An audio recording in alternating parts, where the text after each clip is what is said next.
and alone in the crowded hall.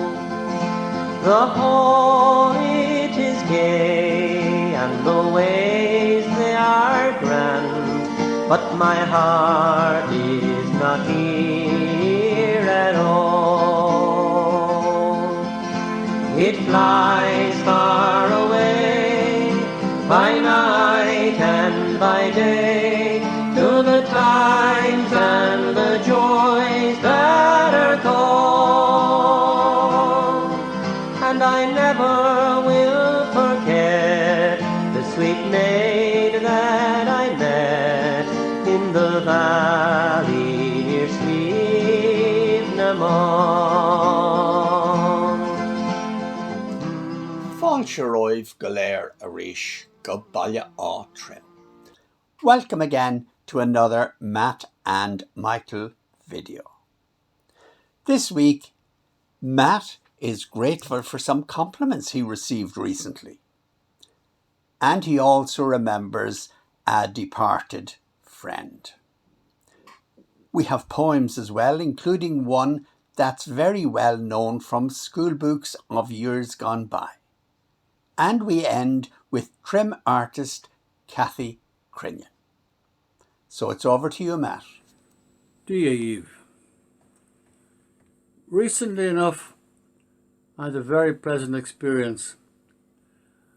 I was invited to the launch of the book of poems by my colleague Michael Farry and his friend from Canada.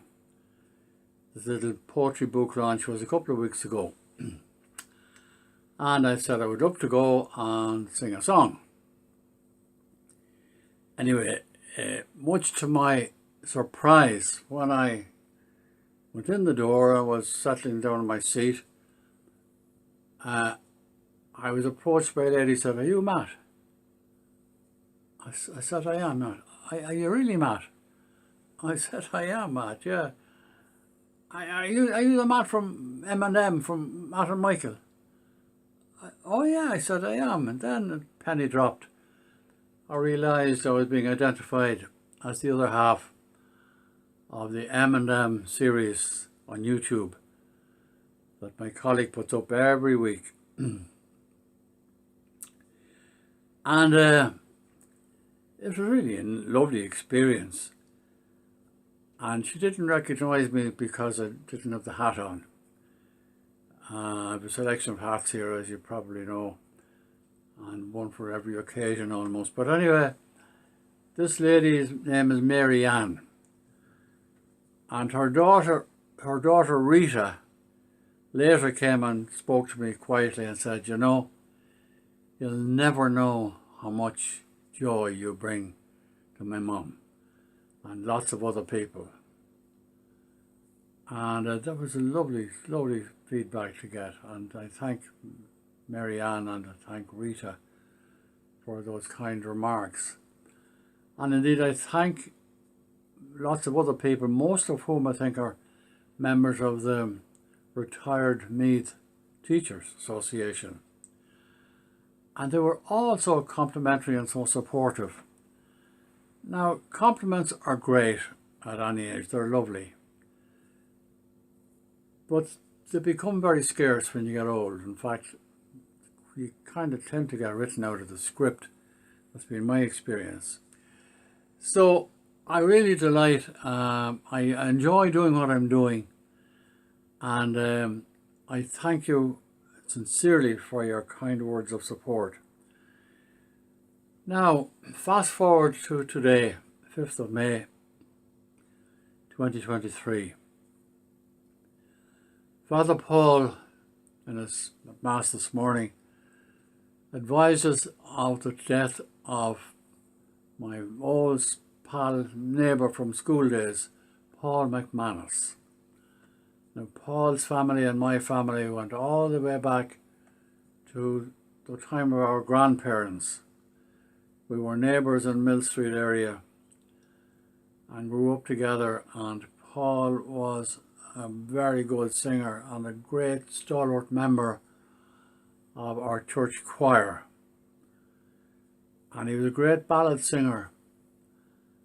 And in recent years, after the opening of Trimcastle Hotel, Michael Megan and myself used to sing there on a Sunday night, and Paul would be among our supporters and friends. Sadly now, both friends are gone from my life. Michael died, as you all know, 12 years ago. And Paul was taken this morning or last night. And coincidentally, both of them taken by the same disease. So, in Paul's memory, I would like to sing the Lord's Prayer. Now, I've never done this before, but this is a maiden voyage. Paul, I know you're probably busy sorting things out wherever you are now, but here for you.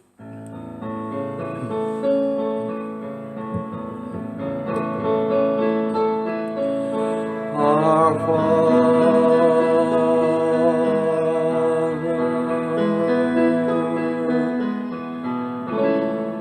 who art in heaven,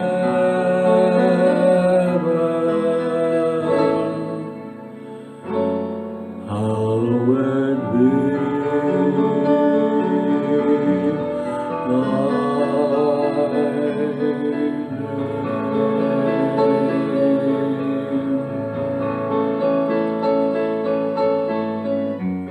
thy kingdom come, thy will be done on earth as it is in heaven.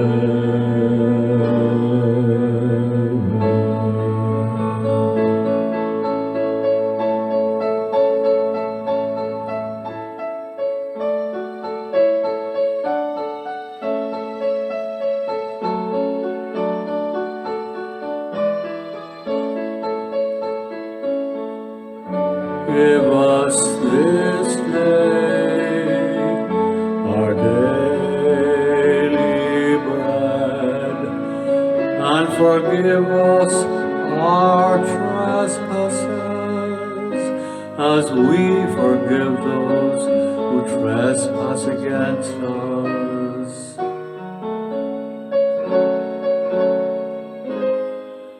And lead us not into temptation, but deliver us from evil. For thine is the kingdom, and the power, and the glory, forever.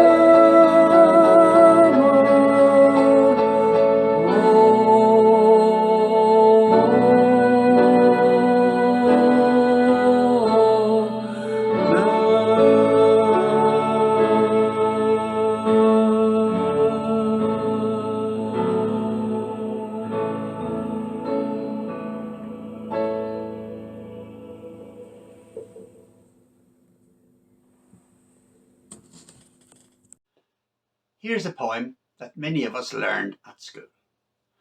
I'm sure I did, though I can't remember at what stage. I found it recently again in this school book, fifth reading book, published by Brown and Nolan in Dublin. And it's one of a series for Irish national schools. So I'm presuming it was for fifth class. Now there's a date on it, August, I think it's 1918, and it belonged to Lizzie McCann from Ballymahan. So if you know any of the McCanns from Ballymahan, let them know that I have a book belonging to one of the family. Now this is a long poem, 32 verses, and I'm not going to read the 32 verses now, but the 32 verses are in this book. It's called Elegy Written in a Country Churchyard, and it was written by Thomas Gray, an English poet, who was born in London in 1760. He was the only one of the 12 children born to his parents who survived infancy. He was educated in Eton College and at Cambridge. And this book here says Cambridge, where he spent the greater part of his life in studious retirement. Sounds great. He was very self-critical, and he only published 13 poems during his lifetime. And he even refused an offer of the English Poet Laureateship. He died in 1771. So this is Elegy Written in a Country Churchyard. The curfew tolls the knell of parting day. The lowing herd winds slowly o'er the lea. The ploughman homeward plods his weary way, and leaves the world to darkness and to me. Now fades the glimmering landscape on the sight, and all the air a solemn stillness holds, save where the beetle wheels his droning flight, and drowsy tinklings lull the distant folds. Save that from yonder ivy-mantled tower the moping owl does to the moon complain of such as wandering near her secret bower molest her ancient solitary reign. Beneath those rugged elms that yew tree shade, where heaves the turf in many a mouldering heap, each in his narrow cell forever laid, the rude forefathers of the hamlet sleep. The breezy call of incense-breathing morn, the swallow twittering from the straw-built shed, the cock's shrill clarion or the echoing horn, no more shall rouse them from their lowly bed. For them no more the blazing hearth shall burn, or busy housewife ply her evening care. No children run to lisp their sire's return, or climb his knees the envied kiss to share. Oft did the harvest to their sickle yield, their furrow off the stubborn glebe has broke. How jocund did they drive their team afield, how bowed the woods beneath their sturdy stroke. Let not ambition mock their youthful toil, their homely joys and destiny obscure, nor grandeur hear with a disdainful smile the short and simple annals of the poor. The boast of heraldry, the pomp of power, and all that beauty, all that wealth e'er gave, awaits alike the inevitable hour. The paths of glory lead but to the grave.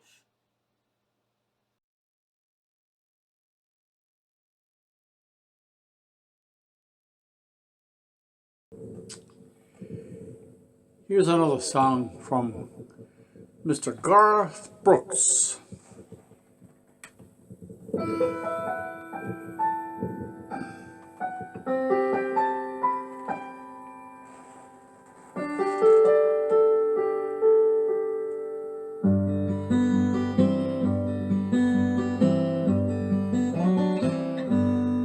Looking back on the memory of the dance we shared neath the stars above.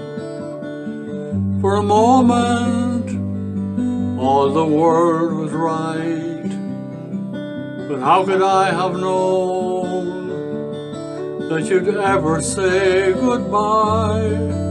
And now I'm glad I didn't know the way it all would end, the way it all would go. Our lives are better left to chance. I could have missed the pain, but I'd have had to miss the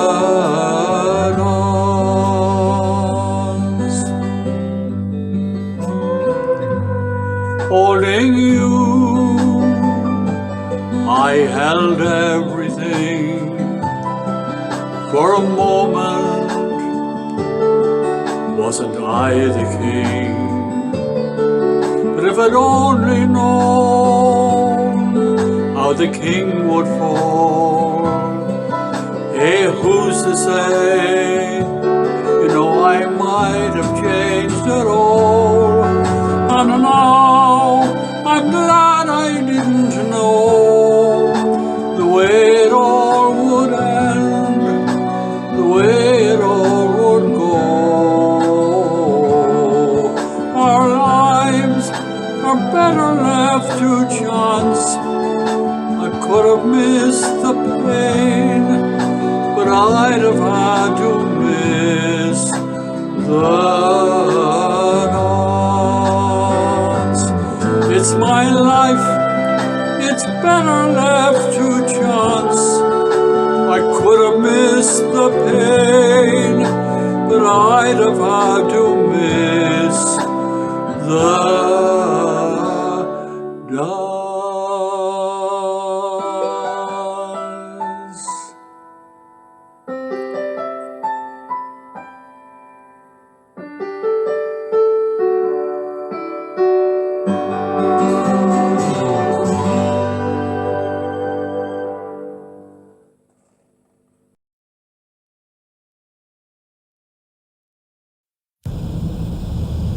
Well, I hope to go to France next week. Were you away last year? No, I wasn't away last year. The year before that I was in the States. How much money would you expect to spend on a fortnight? Well, I'm taking, a fortnight. Probably about £80 going to France because the fare is very expensive and Paris is very expensive to live in. Say a holiday in this country. Well, about £50, wouldn't you? How would you spend it? Oh, well, I'd have a good time with us. You know, yeah. I'd really love to go on a holiday. Do you think there's any chance you will? I don't, because I've a lot of little small children, you know. And they have to be looked after. Hopefully Spain in August, about 2.5 weeks. And where were you last year? France, Paris. How much money would you expect to spend on an average, on going to Spain, say, for a fortnight? Do you mean on the cost of the holiday or just The whole spending cost money? of the holiday. Wow, I'd say about £200 all in all. Will you have any holidays this year? Of course we will, yeah. And what will you do? I'll go out to the continent somewhere, up to Spain, where I was last year. Where part of Spain were you in? Arenil, Was it nice? beautiful. The weather's gorgeous over there, What kind of holiday do you like to have, if you can? Plenty of sun, rest. Will you have any holidays this year? I won't, but I'd like them. Did you have any holidays last year? Any time off at all? Once. And what did you do? Only stopped in the day. Just for a day, was Only it? for a day, yeah. Look after an old woman. And what will you do next year? Will you have any time God off? knows. What, 79 years of age, don't ask me them questions. what would you like to do? No, if you did have a holiday, what would you like to do? Well, I'd like to dance and sing. Curfew. And how long were you there for? I was there for 3 weeks. Did you go abroad last year? I did also, yes. I went to And- Sitges in Spain. And next year?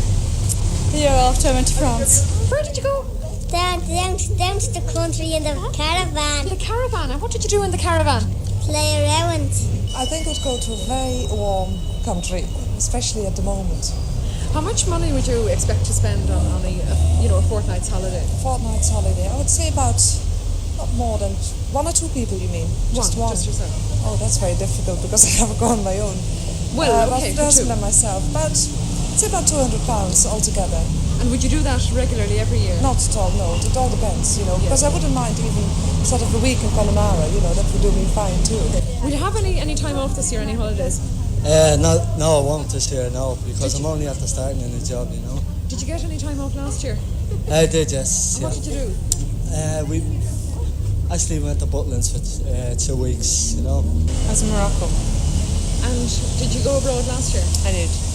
Where did you go to? I went to West Indies. And how about next year? Any plans? Yeah, I'll probably go to the south of Spain. If you did have a holiday, where would you like to go to? Anywhere at all I do. Even London I do. London. Ibiza. And next year? Next year, I don't know. What kind of holiday do you like? Like sunshine, rest. How much money on average would you expect to spend on a yearly holiday? It's an like that? embarrassing question. I had them. And what did you do? Start the fire. Huh? Start the fire. How about yourself? Did you have any? I'm or not would you you? holidays. No. Did you have any last year? Yes. And what did you do? I went to Arklow. It was horrible. Why? Oh. The weather was shocking. Was it? Was. Is there anywhere you'd really like to go on holidays? If I had plenty of money, I'd love to go to America. Miami. If I had plenty of money. And how much money would you need to have, a reasonable holiday, say, in Ireland, do you think? Oh, reasonable. Depends on what you drink or what you spend. Say about £200. You'd need that? For a week, yeah, just to spend. Mm-hmm. Without paying for your... Would you ever think of spending that much money on a holiday? Well, I would, yeah, if I had it. Yeah. When you haven't got it, what can you do? How long is it since you've had a holiday that you really enjoyed? Before I got married.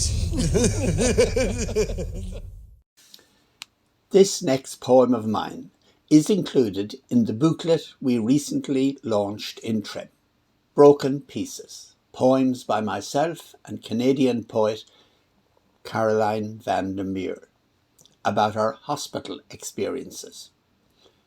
On the morning of my hip replacement procedure, when I opened the front door, I saw a dead thrush lying there, and I remembered old superstitions.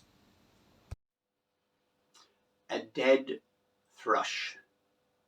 On this, my most nervous morning, the old people threw a perfect thrush across my path, dead, outside my front door, to challenge my repudiation of their superstitions.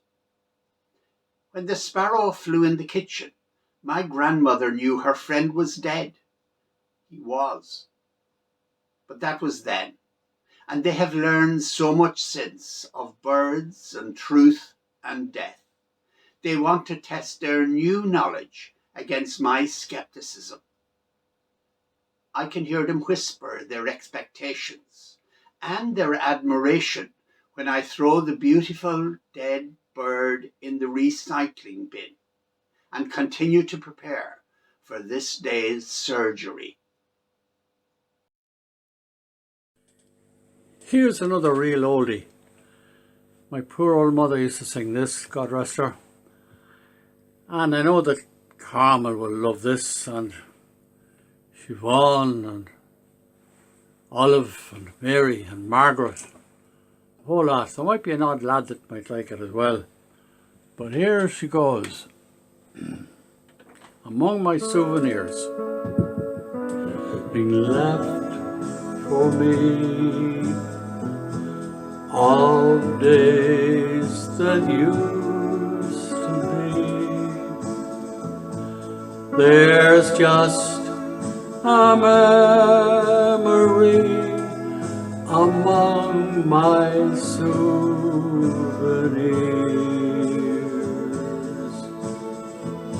Some letters tied with blue, a photograph or two. I see a rose from you among my souvenirs.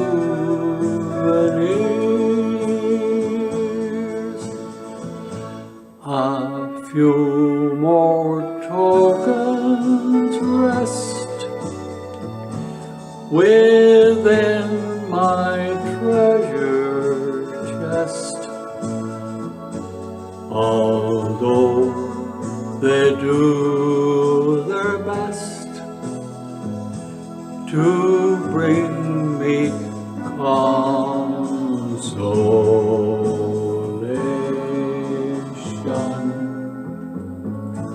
I count them all apart, and as the teardrops start, I find a broken heart among my souvenirs.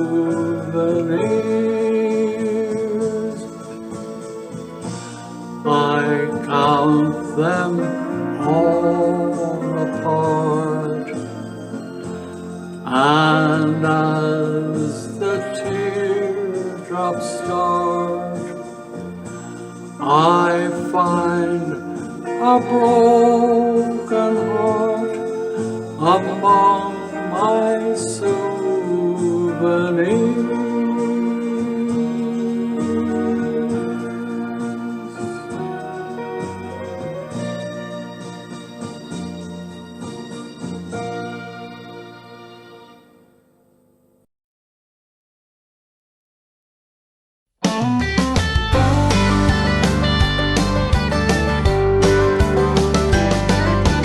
Millie was a waitress in a small cafe. Loved her job and never missed a day. For 33 years, she poured coffee.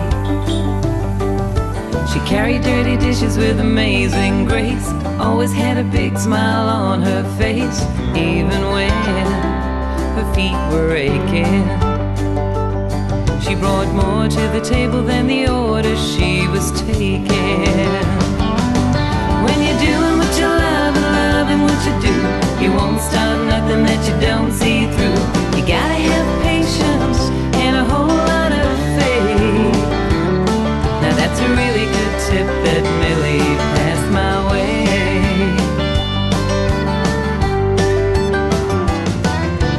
I was just a kid fresh out of school, working that summer just to see me through.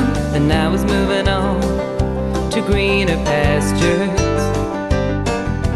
Millie kinda tucked me under her wing, said making money don't mean a thing. It all depends on how you earn it. Some folks waste their whole lives and never